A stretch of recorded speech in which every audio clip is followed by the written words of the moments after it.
Баршаларыңызға сәлем достар, менің каналыма қош келдіңіздер.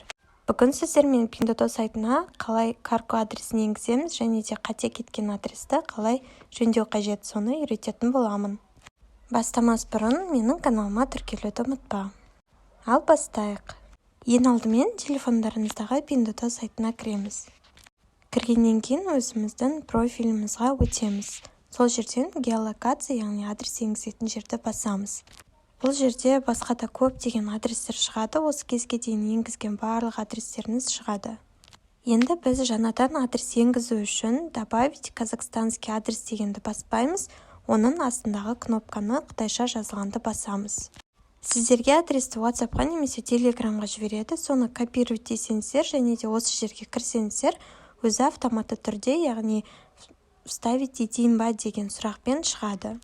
Қызылын бассаңыздар, ол вставить деген сөз.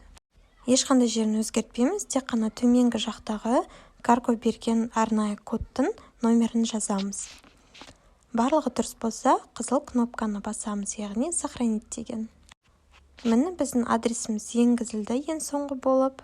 Адресіміз енгіздік, бірақ мен қаланы және де WhatsApp номерін жазуды ұмытып кеттім. Оны қалай жөндейміз? Адрестің жәнде қытайша екі сөз жазылып тұр. Біреусі копировать, екінші исправить, яғни жөндеу дегенін басамыз. Осылай басқан кезде жаңағы автоматты түрде адресіңіз шығады, бұл кезде енді вставить дегенді баспаймыз. Яғни отмена кнопкасын басамыз. Жаңағы код жазған жерге төменге қарай өзіміздің қаламызды және де WhatsApp номерімізді жазып сохранить дейміз. Енді адрестің жәнінде байқап қарасаңыздар, қызыл кнопка тұр, яғни птичка тұр. Ол не үшін қажет? Егер сіз бір затты алатын болсаңыз, және де қай адреспен алғыңыз келеді, сол адресті белгілеуіңіз қажетсіздер. Яғни мен соңғы енгізілген каргоның адресімен алғым келеді, сол каргоның адресін мен қызылмен белгілеймін. Мені белгіледік, енді алдағы уақытта мен кез келген затты беретін кезде осы адреспен алатын боламын.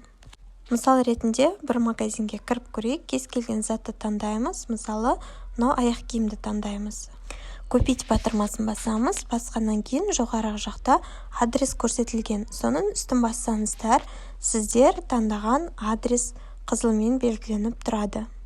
Белгіленген адрес дұрыс болса, ала берсеңіздер болады.